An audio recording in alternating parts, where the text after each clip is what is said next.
When you get a call from John and he tells you, be at my house at 4:30 and he won't give you any details, then that's what you do. And so I texted him back and I asked him, I said, you must have heard something. He's like, look, man, just show up.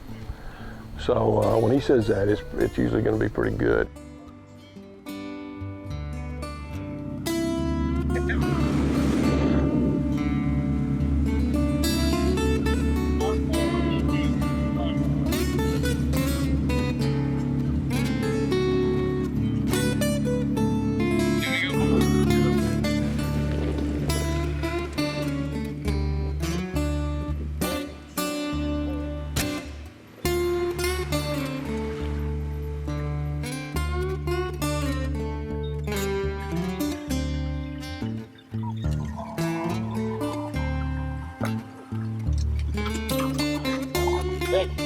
Home sweet home. We jumped in and went into BAYOU. Had a pretty good walk this morning. It was probably a half mile in. No, it's not really far, but not knowing where you're going can be a little stressful sometimes. And then I've been on a few adventures with John where we go to a certain spot and then we walk another quarter mile and another quarter mile, another quarter mile, and the next thing you know it's 9:30 in the morning and we're still trying to find this spot. So I was a little concerned, but it worked out great. It was gray, thunderstorms, raining, sprinkling, nasty, 70 degrees. There's no reason that the hunting should be any good at all.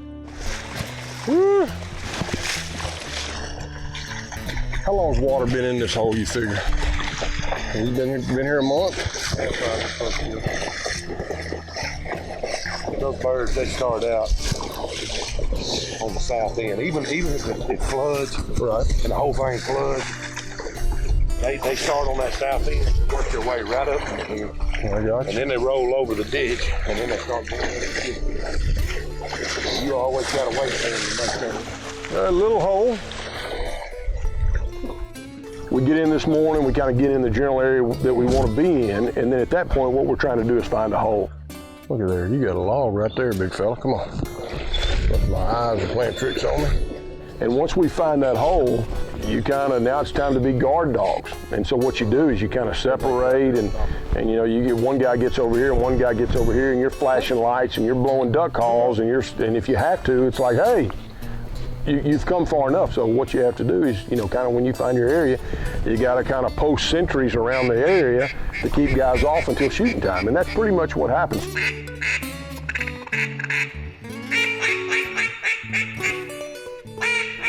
Love and kindness shared amongst duck hunters during duck season. It's heartwarming. You go into BAYOU meeting and people have to understand, and those that haven't experienced it, you're in about 30,000 flooded acres, you know, and I'm sure it's less than that by the time you factor in levee systems and roads and some other things throughout there, but approximately 30,000 acres. And you have to understand that in those 30,000 acres, about 60% of all the mallards that have ever been harvested by a waterfowl hunter happened in those 30,000 acres.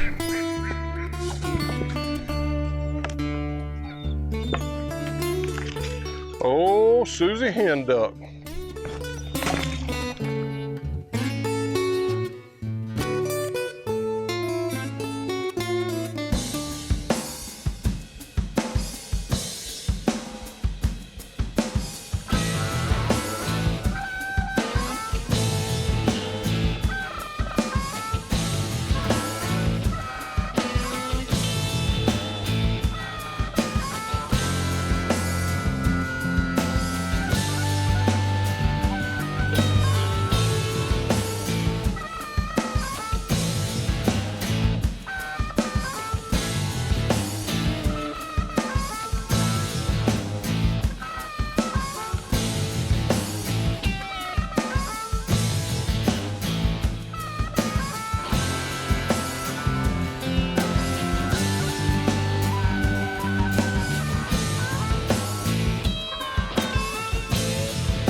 Oh, look at here, single.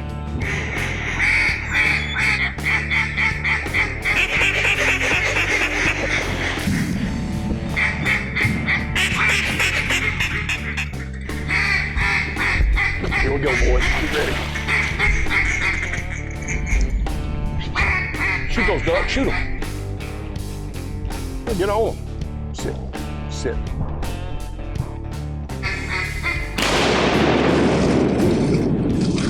Preach! Please tell me you got a big old green head. What duck? Oh, the big old, look like big fat ones. Well, good. Good. The Woodrow smoke.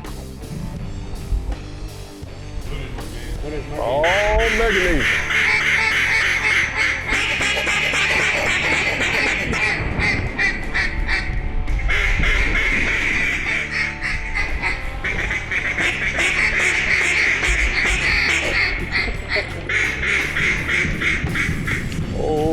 Merganser.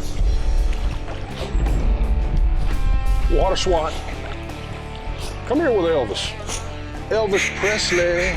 Elvis is in the building. Look at that. Look at that. Good boy. Good man. Get it. Thank you. Hello, Merganser.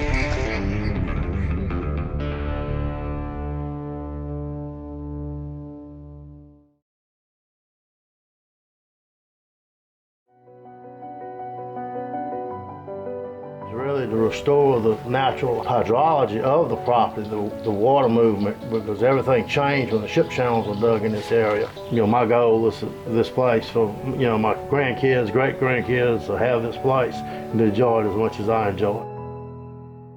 As it breached, now it's flowing up to 10,000 cubic feet per second when the river's up. And here we have people trying to close that. And not very far down the road in the future that we're going to spend another $1 billion opening another one. So what sense does that make to close that one?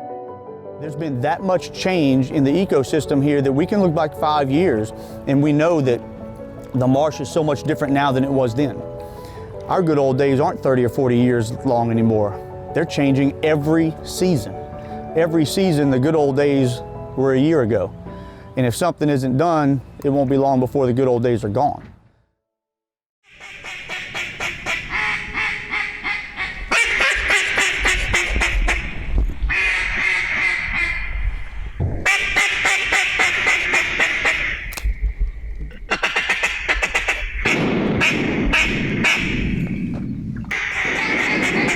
Golly. You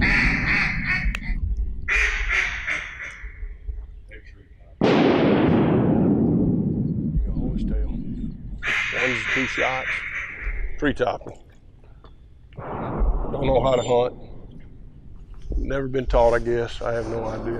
It just ruins it. It doesn't ruin it, but it sure does take all the fun out of it sometimes.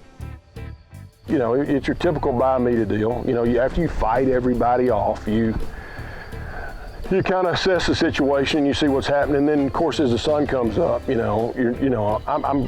literally looking for a log is what I'm doing. You know, I'm looking for a log, and then I hear Grant say there's a 50 group right there, and I look over there and there is a 50 group doing this.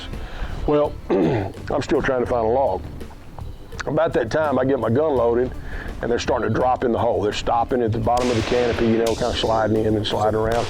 And then at that point, you know, you're kind of waiting to say, hey, you know, can the camera see them? Because, you know, for those of you that have never hunted when there's cameras involved, it's a pain, you know, at times. You know, when you'd love to be able to shoot them, you got to wait. Because, you know, if you can't see it with a camera, it didn't happen. And that's the reason that, you know, you're out there on those days that you brought cameras. So we're waiting, and then about that time, you know, it's like, hey, let's shoot 2 or 3, see if the cameras can see. So anyway, we shoot 2 or 3, and they're silhouetted against the sky so you can see them. But the bad part about that is, which I hate, I feel terrible, you know, when you shoot that duck that you're almost certain was a drake, and your dog comes back and it's a big old brown Susie, you know, and you're like, golly. Because, you know, I'm not a purist, so to speak, but man, when there's that many ducks, all it takes is a little patience to shoot all greenheads, and then, you know, everybody's going to have more ducks down in the future, and that's what we're all trying to do, you know, improve the hunting, not make it worse. And when you're shooting hens, you're making it worse. Whether you want to come up with an excuse or not. And I did it today, and I hate it, but I try to always shoot drakes if I can. So anyway, that first group comes in, boom, boom. I think we knocked down 2 or 3. Later on, we had a really good group come in. There was like 4 or 5. I'm literally calling some ducks that are behind me, and then I hear these guys get quiet. And when they get quiet, you need to get quiet. Preacher! Well,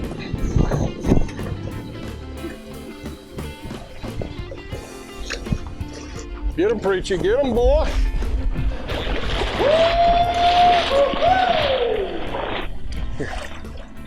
Here, right there. Preacher. I'll get these others picked up, Johnny. I got them picked up. There's one right here. I got it. 4. I'll have 3 right here in just a second. Here. Here, come here. Come on. Good. Here, here, sit. Sit right there, sit. Look here, sit right there. Good, right there, big boy. Here. Preacher!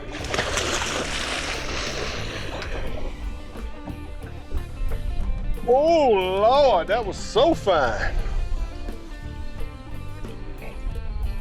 I'm sitting there calling a single over here, and next thing I know, I hear these guys get real quiet, scared me to death.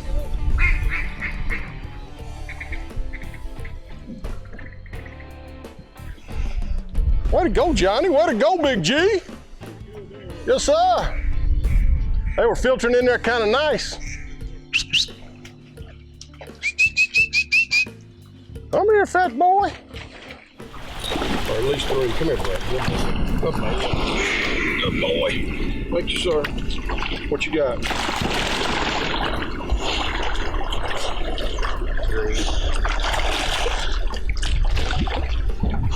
That was beautiful. Every time the new gun went boom, something fell. I think I like it. Hey, it's nice when we're 5 yards.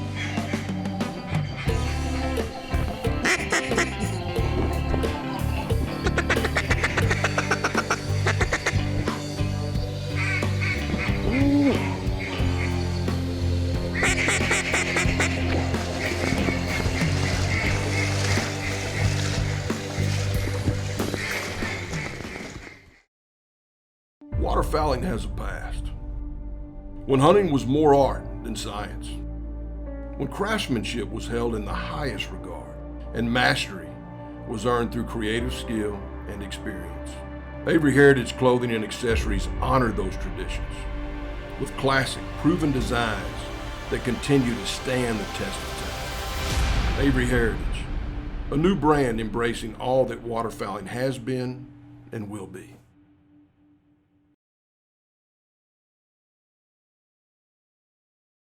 This is my new best friend, Esther. She might look like any normal, playful puppy, but Esther's being raised to become a canine companions for independence assistance dog for a person with a disability. To get there, she needs lots of loving care and attention, plenty of exercise, and good eating habits so that she can live a long and healthy life for her future family. Visit cci.org or call 1-800-572-BARK. Raise a puppy, change a life. You can make a world of difference in the life of a person with a disability.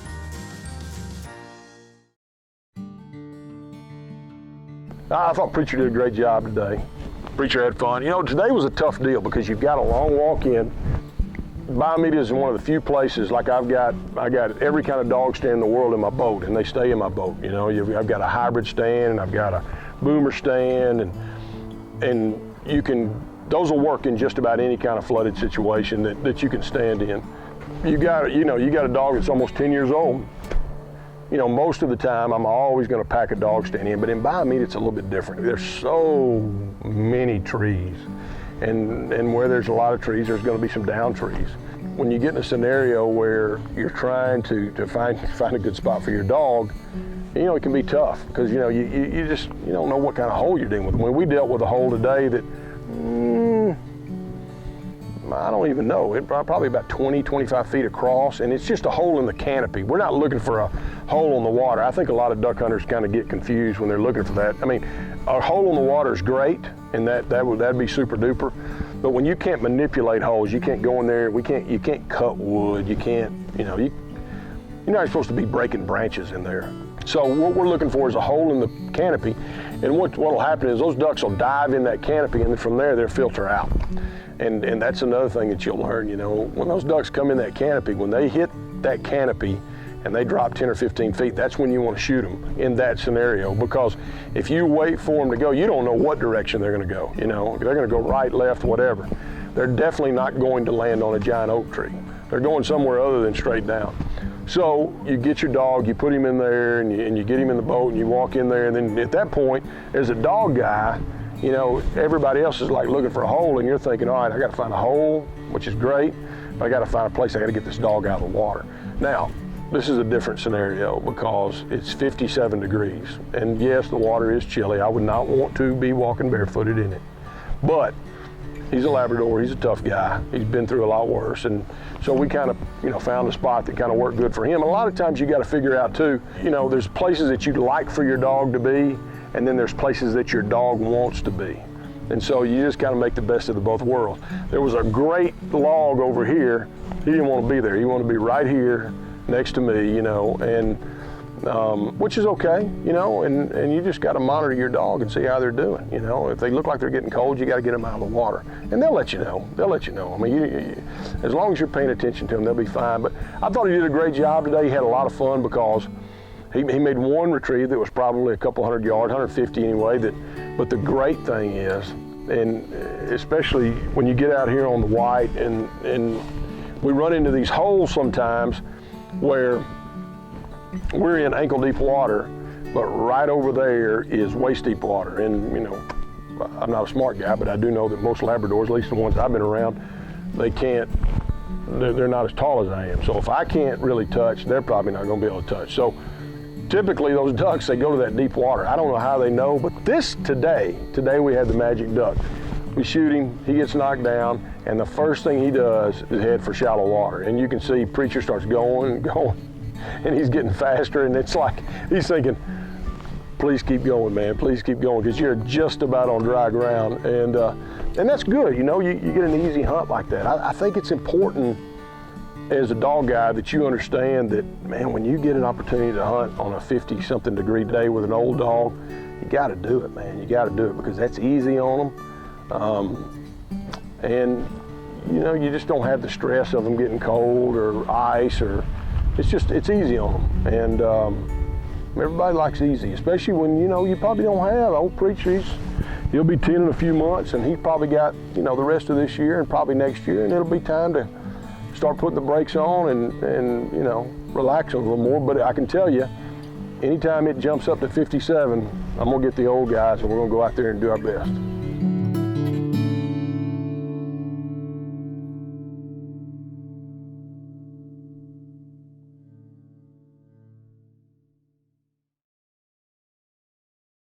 I'm standing in J.D. Blondin's horse pasture outside Arcadia, Louisiana, watching the most important retriever event in America's retriever history, and I need a new vocabulary to talk about it.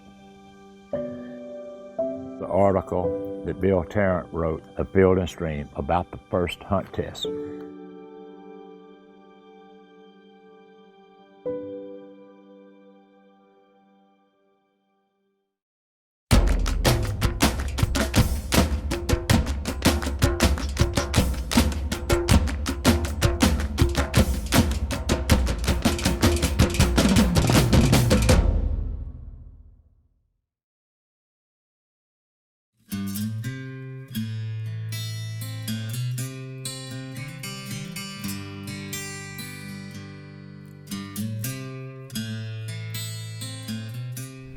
First of all, I tell them to be courteous to you fellow hunters. These woods is full of people, and they all want to hunt ducks.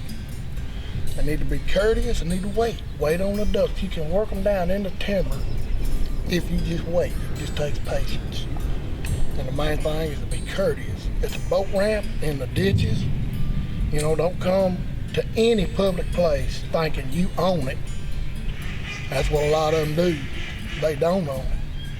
It's just like these people all around us in here this morning. They all shooting at the ducks over the treetops. They all still out here. You don't hear them calling. What are they doing? Sitting out here shooting them over the treetops. And that ain't courteous.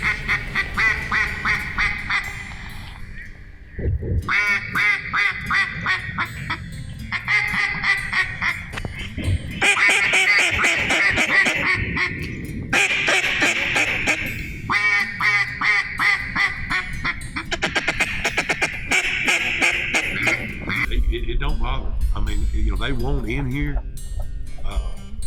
You know, problem is a lot of people won't work them down in the tree.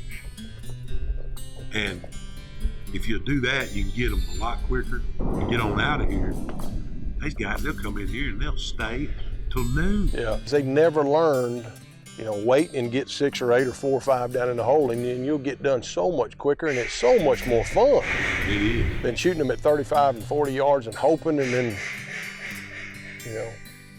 Well, the shell limit too that they got in there. What do you think? Is that? Do you think that's helped? I think it's hell because, you know, before they put that in place, man, them guys, they told us they sit there and just stand out there and shoot all day. They're But you see that? I mean, there's a single there. There's a single shot. Yeah. I mean, you don't That's hear. all treetops. You don't hear boom, boom, boom, boom, boom, boom like we used to. You know, it used to be quiet. Go, then it's quiet again. And then a boat motor leading. That's right. Exactly right. You don't hear that anymore. And I'm telling you, part of the reason I want to do this deal and bring it back is so people can learn.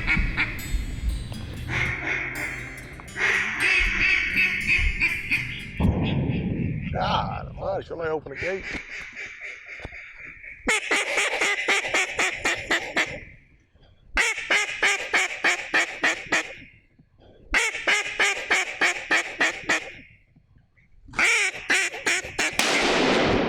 Kill him. Get him down. Mark. Preach! It's kind of cheesy to say when you see it being abused, but when you see people that don't know how to respect it, and it's not that they're doing it on purpose, they just don't know any better, I think.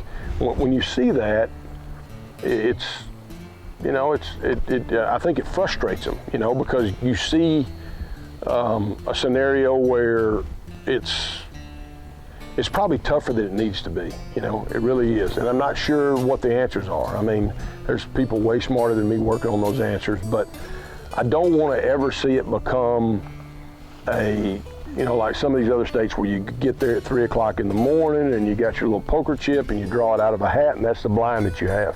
I would hope that it would never become that. I think there's a lot of romance to just running up and down those trails and those ditches, trying to find birds. I mean, scouting is a huge part of it, and it's a special part of it. And I would hate for that to go away, and have us lose the ability to go where we know we should go, as opposed to a scenario where we have to go where we're told based on what we pulled out of a hat. So. It's one of those things that I think as duck hunters, we all need to put in the work, especially as Arkansas duck hunters. We need to put in the work to try to educate these guys, whether they're from out of state or not, it doesn't matter. We need to get them in there and show them, hey, look, you don't have to be a world-class duck caller. I'm certainly not. And you can still get ducks in the woods just as good as anybody else, and get them down and do it right. You'll get much more out of it than, you know, killing 8 or 10 at treetop. Come on, preachy.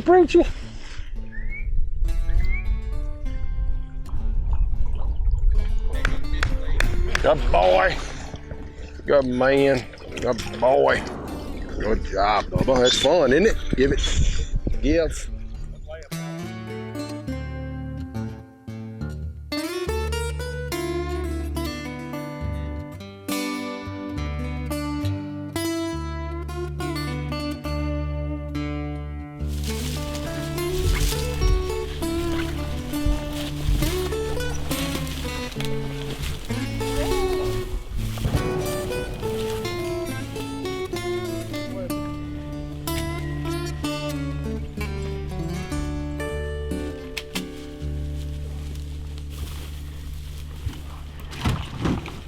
Tough on a fat boy.